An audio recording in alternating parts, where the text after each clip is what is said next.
बिस्मिल्लाहिर्रहमानिर्रहीम। अस्सलाम वालेकुम नाज़रीन, आप यूट्यूब चैनल देख रहे हैं। मैं इमरान ख़ान हूँ। सबसे पहले तो इमरान ख़ान साहब के बारे में मैं थोड़ी सी बात कर देता हूँ। इंटरनेशनल ख़बरें बहुत ज़्यादा हैं, लेकिन इमरान ख़ान साहब की एक मरतबा फिर मुलाकात नहीं करवाई गई उनकी फ़ैमिली के साथ। एक बड़ी सख्त ज़्यादती है। ना ईद पे मुलाकात करवाई, ना ईद के बाद मुलाकात करवाई। उनकी बहनें गई थी अपने भाई को मिलने के लिए, लेकिन जैसा कि हमेशा होता है, वो हमेशा जाती हैं मिलने के लिए और हमेशा उनकी मुलाकात नहीं करवाई जाती। इमरान खान की बहनों ने कहा कि ये धोखा दे रहे हैं कि इमरान खान के इलाज के बारे में बुशरा बीबी को बताया जा रहा है। बुशरा बीबी तो खुद जेल में है, ना वो किसी डॉक्टर से कंसल्ट कर सकती हैं, ना वो कोई सेकंड ओपिनियन ले सकती हैं। तो ये सिर्फ टेक्निकली ना इमरान खान साहब को नीचा दिखाने के लिए, सिर्फ इमरान खान साहब की सेहत से खेलने के लिए और इमरान खान को तोड़ने के लिए सब कुछ कर रहे हैं। इमरान खान के बेटे भी कह रहे हैं, उनकी बहनें भी कह रही हैं। जो लोग इमरान खान को पुराना जानते हैं ना, मैं उनसे भी मिला हूँ, उनसे बात भी की है। और अब तो लगभग काफ़ी सालों से मैं इमरान खान को जानता हूँ। 15-16 साल हो गए हैं मैं लगातार कवरेज कर रहा हूँ और इमरान खान से कई मुलाकातें भी रही हैं। वो नहीं टूटेगा इनसे।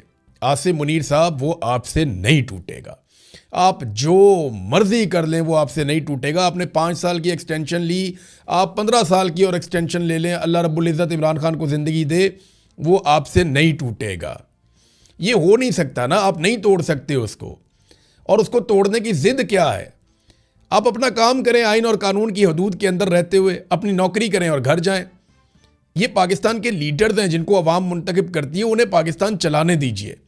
ज़बरदस्ती मत कीजिए पाकिस्तान के साथ। पहले भी ऐसी हरकतों की वजह से पाकिस्तान 2 टुकड़े हो गया था। बहरहाल इमरान खान साहब को फिर नहीं मिलवाया गया। और गार्डियन अखबार ने इमरान खान साहब के बारे में एक आर्टिकल लिखा है। काफ़ी चीज़ें उन्होंने लिखी हैं, चीदा चीज़ें मैं आपको बताता हूँ। बड़ा लंबा आर्टिकल है, कई सफ़हात पे मुश्तमिल आर्टिकल है। गार्डियन ने लिखा इमरान खान साहब के बारे में। पाकिस्तान में साबिक वज़ीर-ए-आज़म, कोई भी वज़ीर-ए-आज़म, उसको ओहदे से हटाना कोई बहुत बड़ी बात नहीं है, लेकिन इमरान खान को, जो कि दुनिया का मकबूल तरीन हीरो है, उसे हटाना इस्टेब्लिशमेंट को बहुत महंगा पड़ गया। खान ने खेल के मैदान में, फलाही काम के मैदान में और सियासत के मैदान में जहाँ पे कदम रखा, मद्दे मुकाबिल कोई नहीं रहा। लेकिन उसे तमाम कुव्वतों ने मिलकर जेल में बंद किया हुआ है। यहाँ तक कि उसे कत्ल करने की भी कोशिशें की गई हैं। इस आर्टिकल में ये दावा किया गया कि इमरान खान पाकिस्तान की तारीख के मकबूल और मशहूर तरीन इंसान हैं। कोई मर्द या औरत, जिंदा या मरहूम, हकीकी या ख्याली पाकिस्तानी इमरान खान से ज़्यादा मशहूर नहीं हुआ या इमरान खान से ज़्यादा उसको मकबूलियत नहीं मिली। ये बात हकीकत है, झूठ नहीं है। दुनिया इमरान खान की गवाही देती है, लेकिन बोनों ने मिलकर एक बहुत बड़े कदावर शख्स को सिर्फ इसलिए जेल में बंद कर दिया कि जब ये बोने उसकी तरफ देखते थे तो ऐसे सर उठा के देखते थे। तो इन बोनों ने उसे जेल में बंद कर दिया, और कुछ नहीं है। ये सारे बोले हैं, कुछ नहीं बेचते इमरान खान के आगे। पाकिस्तानी अवाम क्योंकि इमरान खान के साथ खड़ी है और अल्लाह रब्बुल इज़्ज़त ने उसको ये इज़्ज़त दी है, ये उसके हिस्से में आई है। अब आप जो मर्ज़ी करें, उल्टे लटक जाएँ, ये तो अल्लाह ने उसको दी है। अब आ जाए नाज़रीन इंटरनेशनल ख़बरों की तरफ। तो पाकिस्तान कुछ थोड़ा सा मरकज़ निगाह बना। उसकी वजह यह है कि पाकिस्तान को लगता है कि एक इस तनाज़े के हल के लिए पाकिस्तान मुज़ाकरात कार का रोल प्ले कर सकता है, पाकिस्तान मेज़बानी कर सकता है। यानी शहबाज शरीफ ने इसके ऊपर एक ट्वीट भी किया और कहा कि मशरिक़ वस्ता में जंगबंदी और मुज़ाकरात की कोशिशों की पाकिस्तान हमायत करता है। ईरान, अमरीका जंगबंदी और अमन और इस्तेहकाम की हमायत करते हैं। उन्होंने ऐलान किया कि अमेरिका और ईरान की रजामंदी से पाकिस्तान मुज़ाकरात की मेज़बानी करने के लिए तैयार है। जंग के ख़ात्मे के लिए बामानी और नतीजा खेज़ मुज़ाकरात ज़रूरी हैं और पाकिस्तान जो है मुज़ाकरात में सहूलतकारी को एक एजाज़ समझेगा। ये शहबाज शरीफ ने अपनी जो ट्वीट है उसको अमरीकी सदर डोनाल्ड ट्रंप, विटकोफ जो पाकिस्तान आया हुआ था, और उसके अलावा ये विटकोफ जो है ना, ये इस रीजन का हेड बनाया हुआ है डोनाल्ड ट्रंप ने, और फिर ईरानी वज़ीर ख़ारजा अब्बास अराक्ची को टैग कर दिया। ये इन 3 बंदों को भी शहबाज शरीफ साहब ने टैग किया है अपने ट्वीट में। अब देखिए, सवाल ये पैदा होता है कि पाकिस्तान इतनी दिलचस्पी क्यों ले रहा है जंगबंदी में। इससे एक तो पाकिस्तान अकेला नहीं है, तुर्की भी कोशिश कर रहा है, मिस्र भी कोशिश कर रहा है, कतर ने तो इनकार कर दिया, हम इसका हिस्सा नहीं है। लेकिन क्या वाकई जंगबंदी हो जाएगी? अमेरिका के जो सहाफ़ी हैं वो भी अब ये मानना शुरू हो गए हैं कि ईरान ने जंगबंदी की दरख्वास्त नहीं की। जंगबंदी की दरख्वास्त जो है वो अमेरिका ने की है और ईरान की जानिब से अभी उसको कबूल नहीं किया गया। उन्होंने शराइत रख दी हैं कि अगर जंगबंदी करनी है तो हमारी चंद शराइत हैं। शराइत मैं आपको बता चुका हूँ। वो कहते हैं जी हमारे हकूक़ हमें दिए जाएँ, हमारे ऊपर से पाबंदियाँ ख़त्म की जाएँ। वो ये कहते हैं आइंदा गारंटी दी जाए कि कोई कभी हमारे ऊपर हमला नहीं करेगा। फिर साथ में वो ये भी कहते हैं कि हमारा जो नुकसान किया गया है $100 अरब का कम से कम अभी तखमीना है, वो हमें यकमुश्त अदा किया जाए, वो पैसे हमें मिलने चाहिए। फिर ईरान एक और बात करता है कि फ़लस्तीनियों और लबनानियों के ऊपर जो कत्लेआम हो रहा है, नस्ल कुशी हो रही है, वो भी बंद की जाए। उस पर उन्होंने स्टेटमेंट जारी किया अभी।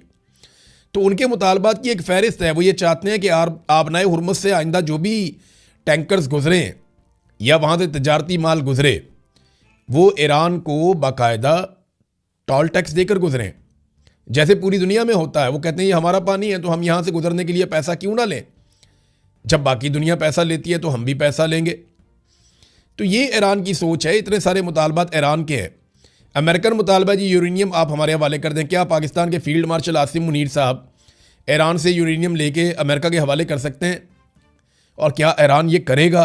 इसके बगैर तो डोनाल्ड ट्रंप के लिए फेस सेविंग कोई नहीं है। फिर क्या हम गारंटी दे सकते हैं ईरान को कि अब अमेरिका या इसराइल आपके ऊपर दोबारा अटैक नहीं करेंगे? हम तो कश्मीरियों और फ़लस्तीनियों को आज तक गारंटी नहीं दे पाए। पाकिस्तान जो कोशिश कर रहा है वो संजीदा, ऐसा नहीं है कि पाकिस्तान कोशिश नहीं कर रहा, उसकी वजूहात हैं। देखें, अगर पाकिस्तान ये कोशिश नहीं करेगा और ये जंग चलती रहेगी तो पाकिस्तान को इस जंग में उतरना पड़ेगा। ये जो विटकोफ पाकिस्तान में आया हुआ, आपको क्या लगता है ये सिर्फ जंगबंदी के लिए आया? ये पाकिस्तान को ज़हनी तौर पे इस लड़ाई के लिए तैयार भी करेगा कि अगर जंगबंदी नहीं होती तो पाकिस्तान भी हमारे साथ खड़ा हो जाए। पाकिस्तान एक बड़ी फौजी कुव्वत है और अमेरिका ये चाहेगा कि पाकिस्तान हमारे साथ और इसराइल के साथ मिलकर ईरान के खिलाफ इस जंग को लड़े। अब पाकिस्तान के लिए मुश्किलात बढ़ती जाएंगी, मुसीबतें बढ़ती जाएंगी अगर पाकिस्तान इस जंग के अंदर उतरता है तो। और अगर जंग बंद हो जाती है, पाकिस्तान बहुत सारे चैलेंजेस से बच जाएगा। पाकिस्तान के अंदर देखें ना, हुक्मरानों ने किया क्या है। एक तो पाकिस्तानी अवाम बिल्कुल ईरान के खिलाफ किसी भी लड़ाई के खिलाफ है।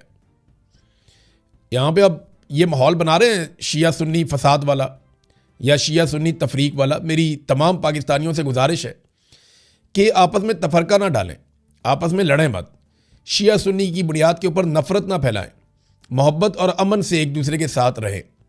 पाकिस्तान में कोई शिया सुन्नी का मसला नहीं है, ये जानबूझकर पैदा किया जाता है। इसकी डोरियाँ कहीं और से हिलाई जाती हैं और पाकिस्तानियों का खून बह जाता है, अमन ख़राब हो जाता है।